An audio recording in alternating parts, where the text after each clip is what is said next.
улучшение городской среды. Национальная цель, которую установил президент России. Все муниципалитеты Коми участвуют в федеральной программе. Ее особенность в том, что жители сами выбирают те объекты, которые будут благоустроены. Так, в столице региона в этом году появился Беличий парк. На 10 гектарах соснового леса 2 детские площадки, спортивная и концертная. Пешеходные дорожки закольцованы. Прогуляться с детьми, подышать чистым воздухом и покормить белочек с руки приезжают люди даже из других районов города.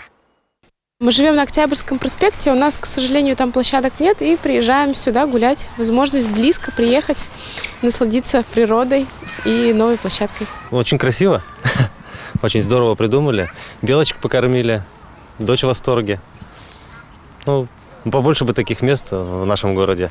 Площадь под часами, парк в микрорайоне Строитель, скверы в орбите и возле школы номер 1. Все они сегодня магнитом притягивают гостей и жителей Сыктывкара благодаря программе формирования комфортной городской среды. Еще один объект, изменившийся до неузнаваемости – сквер в лесозаводе. Здесь вымостили дорожки брусчаткой, установили скамейки с урнами, детские игровые комплексы, светильники. По периметру новые тротуары.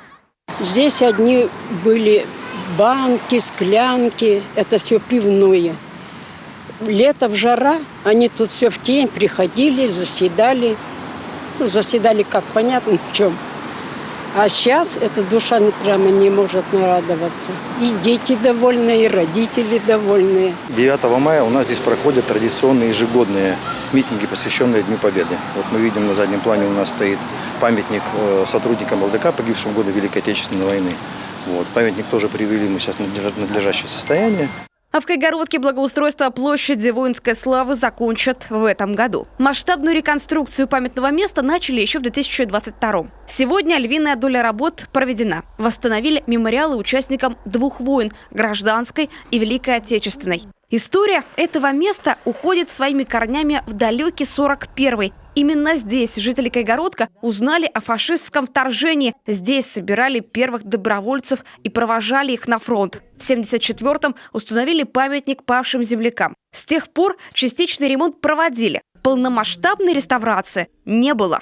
В рамках реализации федеральной программы «Комфортная городская среда» с учетом мнения общественности, ветеранских организаций и так далее, мы приняли решение, что мы должны все-таки провести работу и провести полномасштабную работу по реставрационно-восстановительным работам. Именно здесь, на этом комплексе, никто не забыт, ничто не забыто. В Ухте за 5 лет, что действует программа, преобразилось 75 дворов и 18 общественных пространств. Знаковым стало благоустройство его визитных карточек Комсомольской и Октябрьской площадей и территории у самого высокого в мире профиля Владимира Ленина. Так, на точке, откуда открывается лучший вид на Ухту, в 2022 году построили смотровые площадки, установили освещение и ограждение. Намного красивее стало.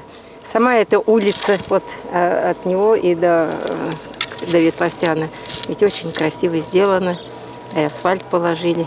Понятно, что сюда можно приходить не только зимой, но и летом отдыхать просто. Не было вот этой смотровой площадки, не было таких ракурсов, что-то было более-менее такое старое было, как-то невзрачненькое. Сейчас обновили, покрасили, площадочку сделали. Просто место задышало по-новому совершенно. В Усинске у дома по Ленина 19 появилась детская площадка, уличный тренажер, зоны отдыха. А еще отремонтировали пьедестал памятника комару, сделали подсветку. Рядом установили беседку и светящиеся кубы. На территории сквера обустроили пешеходные дорожки, установили ограждения, скамейки, урны и фонари. В Ижме создан парк по мотивам легенды о Якмурте – Радлун. Вход в него с одной стороны оформлен в виде чума, с другой – в виде голов лосей. И это лишь малая часть того, что сделано в республике по проекту формирования комфортной городской среды. За 5 лет с 2019 года благоустроены 428 общественных территорий и 327 дворовых. Анна Зубарева, телеканал Юрган.